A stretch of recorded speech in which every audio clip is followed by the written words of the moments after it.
कांग्रेस हमेशा कहती रहती कि बीजेपी ने नौकरी खाई है, बीजेपी ने इकोनॉमी गिराई है इंडिया की। तो जब देश आजाद हुआ था उसके बाद 75 साल तक के कांग्रेस सरकार थी और 15 अगस्त 1947 को ₹1 इज इक्वल टू $1 था। तो 75 साल तक के जो कांग्रेस ने इकोनॉमी गिराई है उसके ऊपर सवाल क्यों नहीं उठते? कांग्रेस प्रवक्ता से मेरा प्रश्न है कि राहुल गांधी जी ने अभी रिसेंटली बोला था कि बीजेपी और आरएसएस कॉन्स्टिट्यूशन को मिटाना चाहते हैं। तो जब इंदिरा गांधी जी ने आपातकालीन का समय जो लगाया था, इमरजेंसी लगाया था देश में, तो क्या वो कॉन्स्टिट्यूशन का हनन नहीं था? मैं आम आदमी पार्टी से बोलना चाहूंगा कि वो कह रहे हैं कि मुद्दा छोटा बड़ा, क्या वुमेन सेफ्टी छोटा मुद्दा है? अगर आप ये कह रहे हैं तो ये बहुत नीच बात है। आम आदमी पार्टी से नहीं है, समाजवादी पार्टी। लेकिन उन्होंने ये चीज कही कि मुद्दा ये छोटा है, ये इस पे बात नहीं, हमें इस पे बात करनी चाहिए। वुमेन सेफ्टी का मुद्दा अहम है, उस पर मेरा क्वेश्चन समाजवादी पार्टी के प्रवक्ता से है। आप सर बोले संविधान खतरे में, क्या तब खतरे में नहीं था जब राम मंदिर के कारसेवकों पर गोली चलाई जा रही है? नमस्कार दोस्तों, समाचार 2.0 की एक नए वीडियो में आप लोगों का स्वागत है। दोस्तों आज एक मस्त डिबेट वीडियो लेकर आ गया हूँ, वीडियो अंत तक देखना। दोस्तों आज की डिबेट में आप लोग देखने वाले हैं बीजेपी की प्रवक्ता गौरव भाटिया और जनता ने मिलकर कांग्रेस की प्रवक्ता अजय उपाध्याय और समाजवादी पार्टी की प्रवक्ता घनश्याम तिवारी को कैसे मस्त क्लास लगाया है। दोस्तों आज की ये डिबेट में ये दोनों इंडी वाले चीख के झूठ बोल रहे थे और संविधान बचाने के लिए जनता को समझाने की कोशिश कर रहे थे, लेकिन जनता ने इन दोनों इंडी वालों को ही बैंड बजा दिया।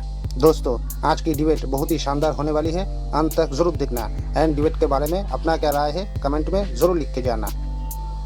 चलिए शुरू करते हैं। प्रियंका वाड्रा गांधी ने तो बोला भी इस मुद्दे पर। अखिलेश जी को हमारे रिपोर्टर ने माइक लगाया तो स्वाति मालीवाल पर उन्होंने माइक झटक दिया।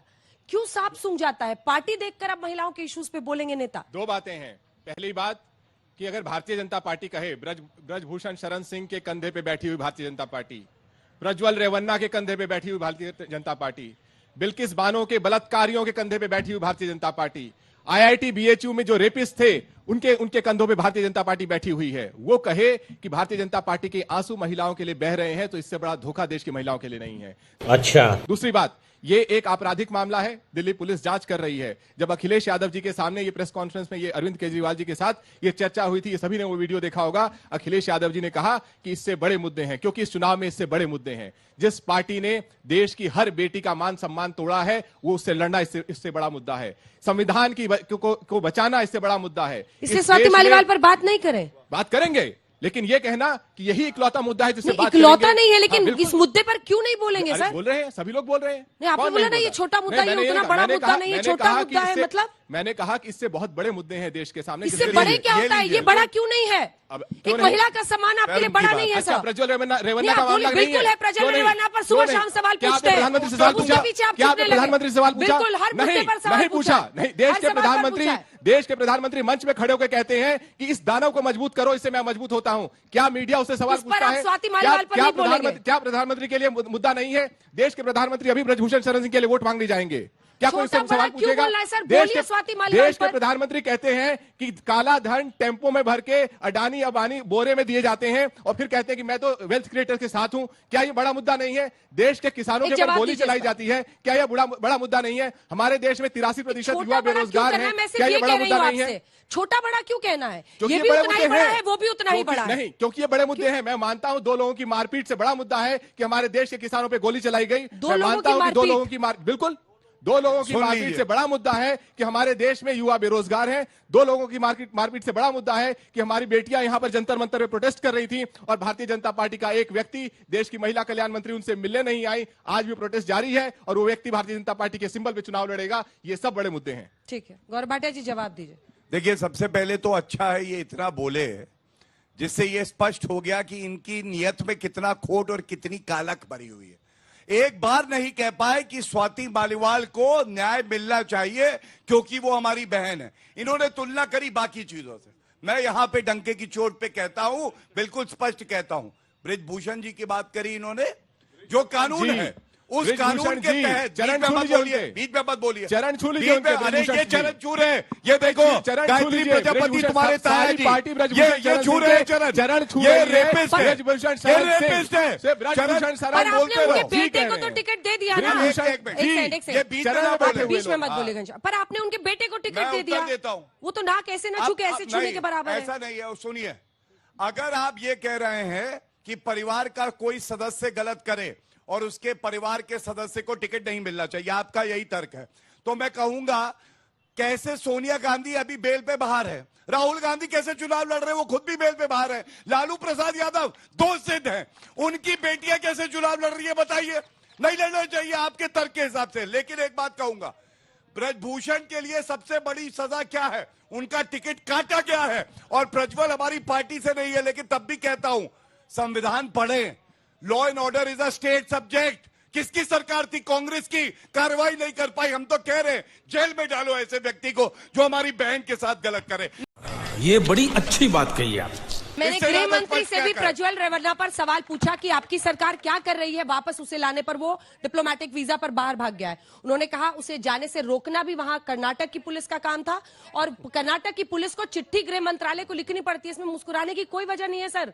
अगर प्रज्वल रेवन्ना को लेकर इस देश में इतना गुस्सा है तो पुलिस एक चिट्ठी लिखे, तब तो होम मिनिस्ट्री वापस आएगा। नहीं हुआ नहीं है। ये क्या तरीका बात करने का? मैं सवाल पूछ रही हूँ आपसे। आपको उत्तर मिला होगा। कल प्रधानमंत्री जी भी थे, उनसे भी एक बार रेवन्ना पर जरूर प्रश्न पूछना चाहिए था कि क्या हुआ जो आप ताली ठोक ठोक के कहते थे कि इसकी वोट मेरी वोट। 2900 महिलाओं के साथ जो इस तरह दुर्दांत अपराध किया है उसको प्रधानमंत्री जी जो है आगे बढ़ाने का काम कर रहे हैं। ये शर्मनाक है। रुक, तेरे को बताते तेरी। मैम मेरा सवाल कांग्रेस से है। कांग्रेस बहुत बोलती है बीजेपी डिक्टेटरशिप कर रही है। इमरजेंसी के टाइम राजनाथ सिंह जी के साथ क्या हुआ था? वो क्या था? कांग्रेस ने क्या किया था कि उनकी मां की मृत्यु के समय भी उन्हें जाने को नहीं मिला था। और अब देखिए इस समय में अरविंद केजरीवाल जी को जाने के लिए मिल रहा है 20 दिन की कैंपेनिंग के लिए। क्या उसकी कोई अहमियत नहीं है जब उनको नहीं जाने दिया गया इमरजेंसी के टाइम पे? अच्छा ये बताइए आपका नाम क्या है? अर्पिता सिंह। अर्पिता, आप क्या पढ़ रही हैं? Ma'am journalism. इसलिए बता दे रही हूँ ताकि आपको ऐसा न लगे कि बोल दीजिएगा बीजेपी के एजेंट। अर्पिता जर्नलिस्ट। इमरजेंसी के बारे में आप कितना जानती हैं? आपने पढ़ा है अलग से या क्या, कहाँ से इन्फॉर्मेशन आपको है? क्योंकि ये कई बार लोग मानते हैं कि इस पीढ़ी को इमरजेंसी के वक्त की बातें नहीं पता है। आपने कहाँ से पढ़ी? मैम थोड़ा बहुत ही हिस्ट्री का थोड़ा बहुत ही पढ़ा है, तो उसी हिसाब से हमने पूछा।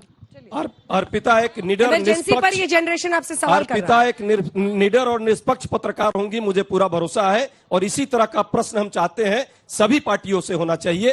तानाशाही इस लोकतंत्र की हत्या करने वाले चाहे कोई कभी रहा हो या आज है, उस पर प्रश्न करना चाहिए। और यही बात बार बार कहता हूं, संविधान बदलने का जो ये साजिश चल रहा है वो हम नहीं होने देंगे। हमने देखा है और हमने भुगता है। ठीक है, छोटा छोटा जवाब दीजिएगा तो सारे सवाल हो पाएंगे।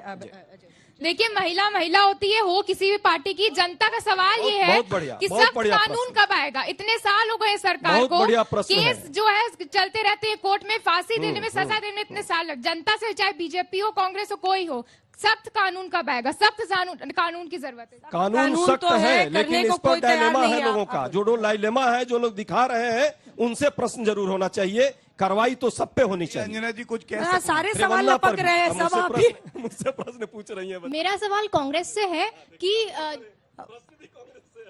कांग्रेस हमेशा कहती रहती है कि बीजेपी ने नौकरी खाई है, बीजेपी ने इकोनॉमी गिराई है इंडिया की। तो जब देश आजाद हुआ था उसके बाद 75 साल तक के कांग्रेस सरकार थी और 15 अगस्त 1947 को ₹1 = $1 था। तो 75 साल तक के जो कांग्रेस ने इकोनॉमी गिराई है उसके ऊपर सवाल क्यों नहीं उठते?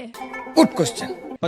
जब देश आजाद हुआ था बिटिया, तो इस देश में एक सुई नहीं बनती थी, 10 साल बाद एक सुई नहीं बनती थी। आज हवाई जहाज और मिसाइल बनाने का काम कांग्रेस पार्टी ने किया। सर मेरा सवाल था इंडी गठबंधन से कि केजरीवाल जो अभी निकले हैं बाहर, किस बेसिस पे वोट मांग रहे हैं आप लोग? उनकी पार्टी से ऐसे हादसे सुनने को मिल रहे हैं।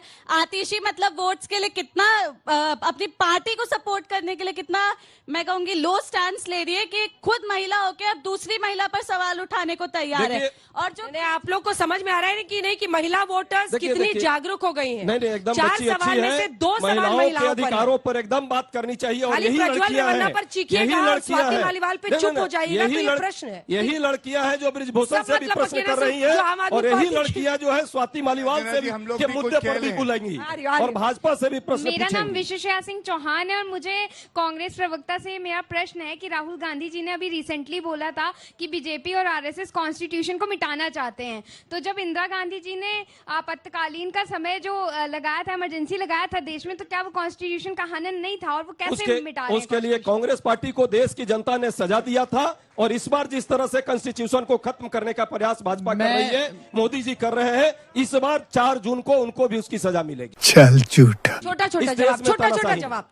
मैं आम आदमी पार्टी से बोलना चाहूंगा कि वो कह रहे हैं कि मुद्दा छोटा बड़ा, क्या वुमेन सेफ्टी छोटा मुद्दा है? अगर आप ये कह रहे हैं तो ये बहुत नीच बात। आम आदमी पार्टी से नहीं है, समाजवादी पार्टी। लेकिन उन्होंने ये चीज कही कि मुद्दा ये छोटा है, ये इस पे बात नहीं, हमें इस पे बात करनी चाहिए। वुमेन सेफ्टी का मुद्दा अहम है, उस पर बात सबसे बड़ा है, सबसे बड़ा मुद्दा। बिल्कुल आपने कहा वुमेन सेफ्टी का मुद्दा, समझिए। बिल्कुल समझ रहा हूं। वुमेन सेफ्टी का मुद्दा मारपीट के मुद्दे से बड़ा है, और जहां पर प्रधानमंत्री मंच पर खड़े होकर कहता है कि इस दानव को वोट दो, इससे मैं मजबूत होता हूं, मुद्दा और बड़ा हो जाता है। जहां अभी कुछ दिन बाद आपको देखेंगे प्रधानमंत्री ब्रजभूषण शरण जी के लिए वोट मांगने जाएंगे, मुद्दा और बड़ा हो जाता है। जब गुजरात की सरकार, केंद्र की सरकार न्यायालयों से ये लड़ती है कि बिल्किस बानो के रेपिस्ट को छोड़ दिया जाए, तो मुद्दा और बड़ा हो जाता है। मुद्दे के लिए लड़िए, किसी एक व्यक्ति के लिए मत लड़िए। मेरा क्वेश्चन समाजवादी पार्टी के प्रवक्ता से है। आप सर बोल रहे संविधान खतरे में, खतरे में। क्या तब खतरे में नहीं था जब राम मंदिर के कार सेवकों पर गोली चलाई जा रही थी? और मेरा एक क्वेश्चन भाजपा से भी है कि सर 10 साल हो गए, 15 लाख कब आएंगे बैंक अकाउंट में? ये चलिए, 15 लाख हर अकाउंट में आएंगे, ये बात कही गई।